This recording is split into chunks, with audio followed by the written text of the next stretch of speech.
Rosalinda. Nandito si Senyor Altamirano para bumati lang at paalis na rin siya. Oo, Paloma. Aalis na ako. Pero babalik ulit ako. At tungkol kay Fedra, pinapangako kong gagawin ko ang lahat para hindi siya pakasalan.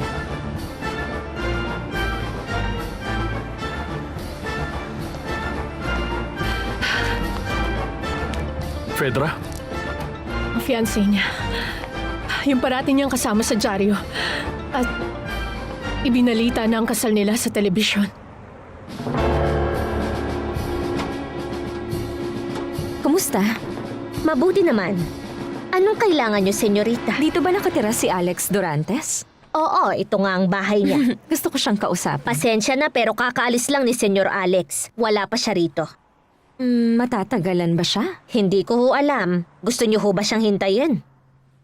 Artista ho ba kayo? Hindi.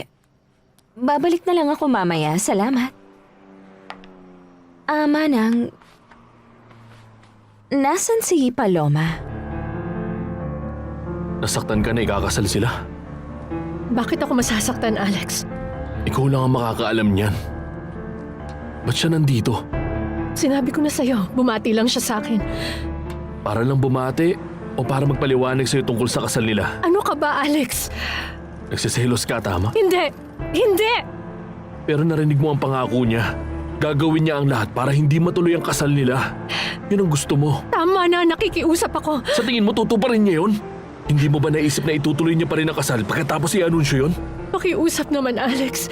Huwag mo na akong tanungin pa ng kahit ano. Pakiusap. Huwag mo na akong tanungin. Tama na. Hindi na ho nakatira dito si Paloma. Lumipat na siya. Kilala niyo ho ba siya?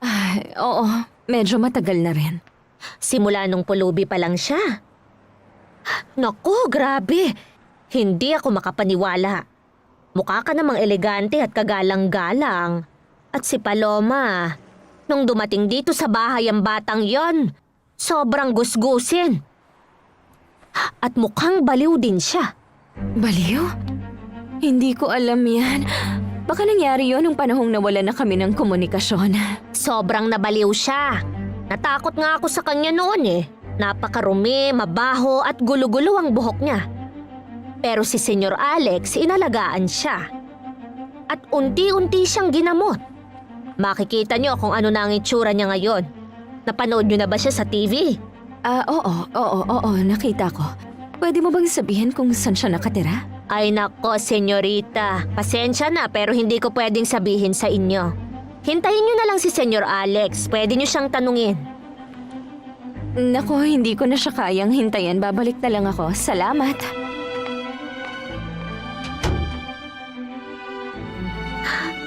Naku naman! Nakalimutan kong tanungin kung anong pangalan niya para masabi ko kay Senyor Alex. Baliw siya. Baliw siya nung dumating siya kay Alex Durantes. Sabi nila sa ospital na meron silang isang pasyente hindi nila mahanap. Yang si Paloma ay ang totoong Rosalinda. Hindi siya namatay tulad ng iniisip ng lahat. Buhay pa siya!